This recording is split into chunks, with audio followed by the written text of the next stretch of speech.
What goals and aspirations does your community have? How would you like to direct your energies and talents to achieve these goals? Do you aspire to a more sustainable local economy? Would you like to see profits generated in your community stay put? Are there local community projects and organisations that need funds to continue their work? More than 200 communities across Australia have already asked themselves these questions, and in answering them have worked to create a community bank together. So how about a community bank in your community? It has a nice ring to it, doesn't it? But what is a Bendigo Bank community bank? What will a community bank mean for you, your community, local businesses and organisations? And more importantly, what's been the experience of other communities as they've gone about establishing their own community bank? In fact, who better than people part of their community banks to share their insights and experiences? To us it meant bringing together like-minded people who had the capacity to put capital together with people who had just the knowledge of how communities work, and put all those ingredients together and build a structure which would then create capital, as in financial capital, to go off and do all sorts of great things for your community. To me personally is the fact that it belongs to our community, the people that live in our town, that love our town, that drive the town, I think, and it's the fact that we have an ownership. I think the Bendigo is so different to every other bank, and I think that our community is seeing that now, and it makes a huge difference that it is different and it's more than banking, as you say. In a nutshell, a community bank is a community-controlled, owned and operated financial institution that has local interests at heart. It provides a banking shopfront for rural, regional and metropolitan communities alike. And while Bendigo Bank is the banker, providing a licence and full range of products and services, it's the local community that's the driving force right from the start. Where we're situated in a little suburban shopping centre in Acacia Ridge, which is in Brisbane, all our major banks left, the last being the Commonwealth Bank, and we were in great fear that the shopping centre would die without a bank. Everybody knew that if we didn't get banking back, or some financial institution back into East Gosford, that strip shopping centre would have died. And to actually see East Gosford now, if you walk down the main street of East Gosford, it's a thriving business centre. From Rupanyup and Minyip in Victoria's wheat belt to Mareeba in far north Queensland, and from Bunbury in WA to here on the central coast of New South Wales. Community banks are locally formed companies that, in partnership with the Bendigo Bank, run their local community bank branch. Community banks create local job opportunities, keep local capital in the community, are a local investment option for shareholders and provide a source of income for community projects deemed important at a local level.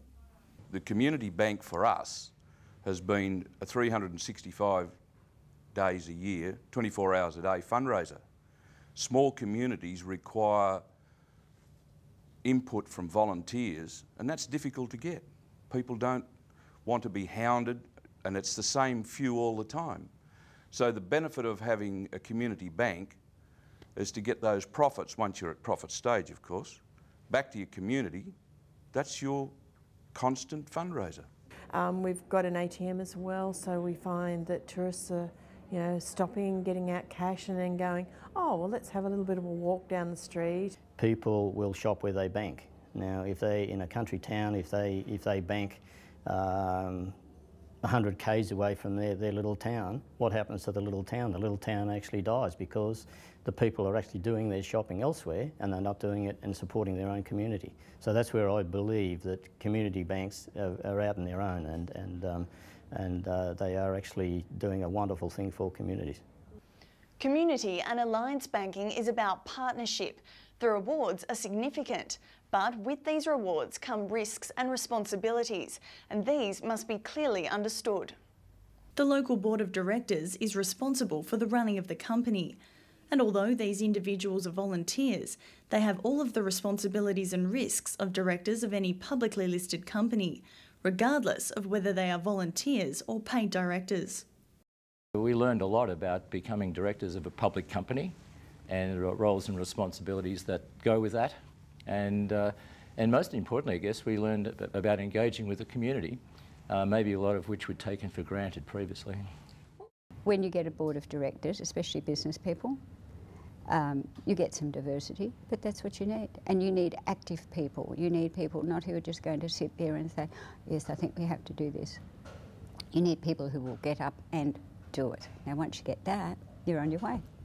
Everybody has separate responsibilities. Everybody has different depths of experience, especially on a steering committee. Once you get that, it's worthwhile breaking that committee down into different parts so that each part can focus on something specific. As far as our board is concerned now, we have a strategy committee, we have an audit and risk committee, we have a marketing, business development and public relations committee, we have an HR and recruiting committee, and we have a premises and security committee. And once you've got that, it makes it so much easier to spread the workload. And once you've got it working, go for it. It really works. Yeah, it's a steep learning curve, a great ride, and enjoyed every minute of it. More than 430,000 Australians now bank at their community bank branch, knowing that this results in a percentage of profits being returned to the community, ensuring that their community bank is an active participant in renewal, regeneration, service provision and community wellbeing. The Mount Alexander Sustainability Group, the Tarrangower branch of it, have received really great funding for some solar panels. Now we're going to be putting them onto the football club rooms that will eventually be supplying about 40% of the whole power requirement of the club. The bank has been very generous in giving us $1,000 over the last 4 years each year for buying books for the junior library, so that's been quite marvellous. In a busy shopping strip in the inner Sydney suburb of Balmain, a community bank branch opened in 2005. It's now recognised as a key stakeholder in the local community and is a great example of a community business working closely with other local businesses, groups and municipal council. And while the community bank concept began as a model to address the lack of banking services in rural and regional towns, metropolitan and suburban locations are equally suited to harnessing the energy and support needed to open and run a successful community bank. Balmain's success is replicated in more than 100 suburbs all around Australia. Prior to the branch opening, the town was looking really down in the mouth, shoddy, dirty, hundreds of different advertising signs. It was just not a very pulsing town. The bank came and frontage of the bank was all glass and shiny and brand new. My office was 2 doors down from the bank, so I had my place sign written and painted. And then gradually over the next year, the whole of the Tugun town's shop fronts and facades changed, were cleaned up, were plastered, just total change to the town, and suddenly the town had a heart. It was amazing. You know, we felt confident that even though we were an early city site, that we had what it took in the community to have that sort of village feel. And all around rural and regional Australia, community banks are now part of thriving towns and communities. I noticed that Bendigo Bank in Victoria seemed to be showing an interest in rural Australia, and they seemed to be interested in opening branches. So I did the rare thing. I rang up and I was able to talk to the managing director, which just floored us that was possible. So for them, it's meant bringing back banking services, and it's meant a catalyst, I suppose, around which to rebuild the town, because Cooroy went through tough times. Cooroy's part of the old Noosa Shire, which has just now disappeared, but it went through tough times when the regional forest agreements went through and they withdrew forestry services and so on. They closed the hospital, so it's again that typical regional town story.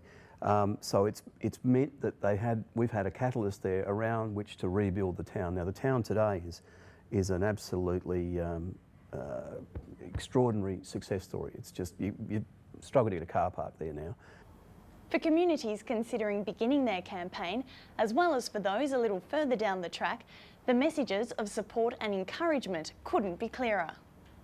You've got to have the passion, and you've got to know what you're doing it for, and to remain focused on that. I think no matter what happens, what hurdles come up along the way, and there will be lots of hurdles, you need to just remember why you're there, what you're doing it for, and to sell the message that it is not just a bank and a facility that you're opening, but it is going to be of great benefit to everyone in the community. I would say to any new community that's considering starting a community bank, to do it, and they'll certainly get the right sort of help and the right sort of encouragement. Go for it. It's the greatest thing that's ever happened to our community. Absolutely.